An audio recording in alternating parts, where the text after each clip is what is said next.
We've seen a lot from Saxdor over the past couple of years in the form of open GTO boats like this 320 GTO. We've also seen plenty of full beam pilot house models like this one you see here, where you access the bow space by means of a door in the screen. What we haven't seen to this point at least is something that combines a narrower pilot house with a walk around deck, and here at the Cannes Yachting Festival that's exactly what we've got in the form of this, the Saxdor 340 GTWA.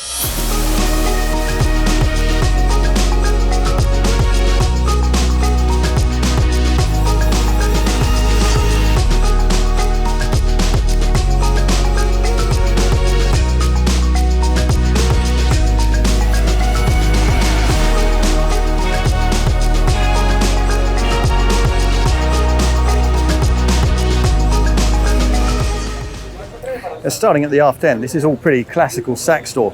Outboard powered here, we've got a pair of Mercury 300s. That's the top rated option. That should be good for 50 knots with this stepped hull. But you can start off with a pair of 200s. And if I'm not much mistaken, the price for that base package is pretty tempting. Yeah, it starts at 169,000 euros, excluding VAT, which in the modern market is very accessible indeed. Now, stepping onto the aft platform itself, as you can see, we've got decent platforms on both sides, sunken cleats to avoid causing trip hazards, and little, we can't actually get in there. I believe that's the water on this side, the transom shower. On the other side, as you can see, we've got a cable leading in there, that's your shore power. And these are quite handy, these little fender holders. We've got a basket on this side, which actually is used, as you can see, for fenders. And on the port side, it's used for a neat little grill with a sink. Great use of space there.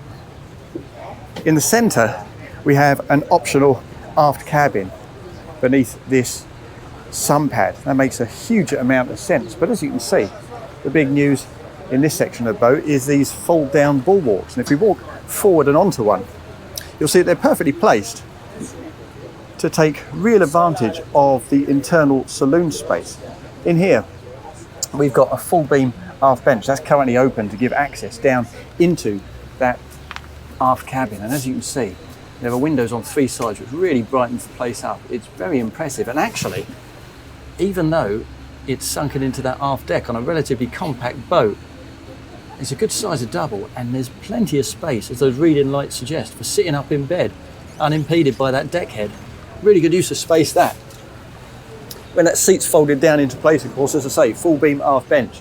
And then we've got a really generous size of two-man helm here. And if I swing this backrest over and fold this table out, as you can see, what you get there is a dining station big enough for 5 people, no problem at all, with the opportunity to slide these two-part doors forward and open up the space entirely. And it's all the better because of these on both sides of the boat. Really effective use of space. And yes, they might have narrowed the pilot house to enable us to generate these walkways on both sides, but certainly you don't feel like the internal space in this pilot house is at all impoverished by that. On the contrary, in fact, if I step in and move forward, you'll see we've got a nice little fridge beneath the helm bench. We've also got a really good size, really generous size of sunroof up there. And if I spin around, you'll see that the entire glass partition at the back end sinks down into a cavity to open you right up, if I squeeze around, right up to the people on that aft sunbed. So the flow of air through here is fantastic. It's sheltered, of course, if you want it to be, but at the same time you can open things right up and give yourself the sensation of a properly open boat. This is the prototype model though, so it's not completely perfect. In truth, it's not far off perfect by the standards of a boat number 1, but this seat has been hinged right over and sort of dangled over the back like a dying swan, because there's a loop on the seat that's designed to connect up to a retainer up here, so it should anchor itself up to give you access in here much more elegantly than that. In any case, what we want to do is work our way around to these side decks and head forward a little past the helm position, up 1, 2, 3 steps. They're pretty steep steps to generate some extra space down below for that forward cabin. This is a 4-berth boat. And when we get up here, what we got is a waste outlet there, a water point there. They're flush with the deck, so not in their own troughs to avoid any spillages. That'd be nice to see. Nonetheless, when we get up to the bow itself, what you see, being beautifully modelled by these guys here, is a wraparound C-shaped unit with a table. Now it's big enough for 5 people, I reckon, but you can also sink that table into the space, top it with a cushion, have an all-over sunbed, and still get access from that sunken port side deck all the way to the bow for seamanship duties. As you can see, if I point the camera down, you'll see that this starboard side deck is significantly raised.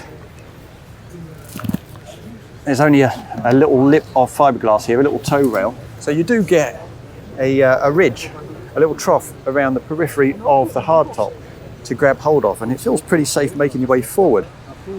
In spite of the fact we have all this seating up here, though, we still get permanent skylights, as you can see, just next to that inverted screen to admit plenty of light down below. And if I make my way across there and over to the port side deck, you'll see that that is much, much deeper. It comes up to sort of hip level, and it's got inset grab rails.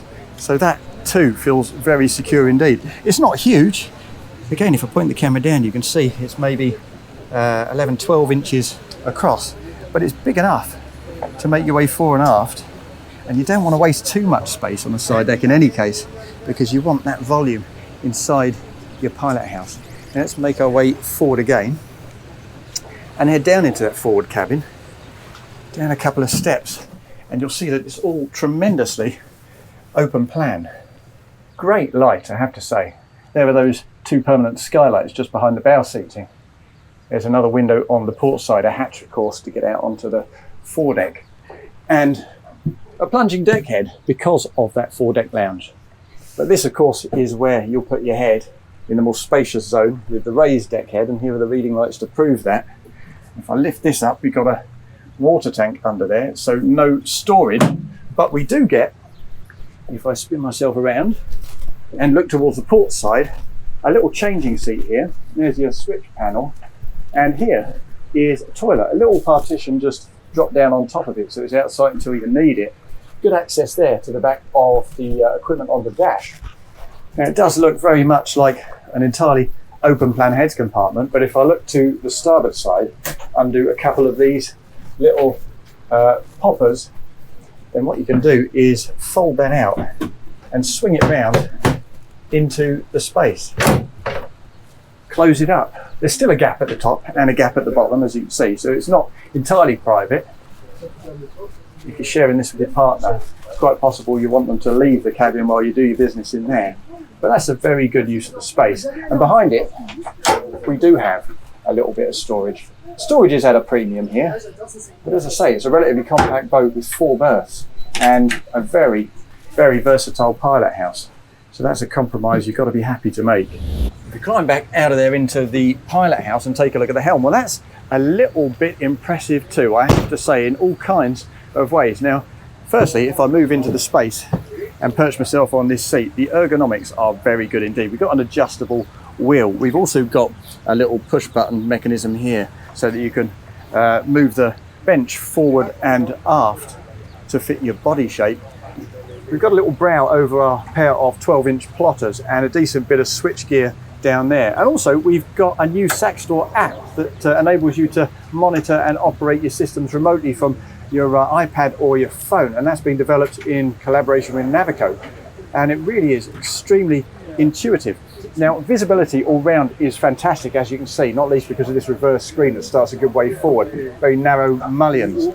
Also, these side doors help greatly, and the fact that that aft screen can be pulled down out of the way is very useful too. So basically, the only point at which your visibility is restricted at all is at the aft quarters, where those uprights kick in.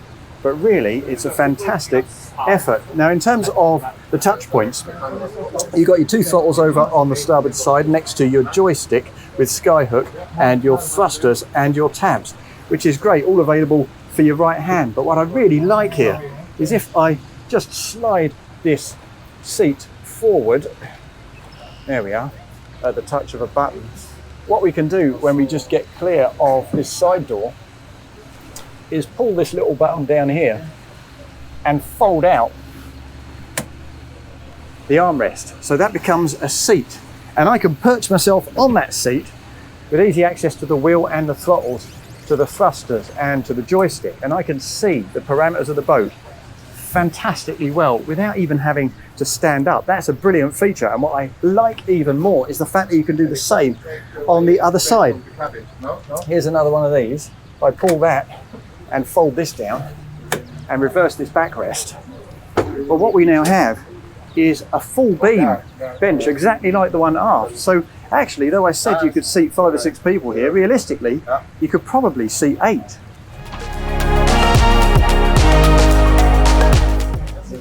That then is a really, really cool boat. I'm not even going to add any qualifications to it. It's a really impressive boat, a very usable and versatile boat, a great looking boat, a fun sports boat.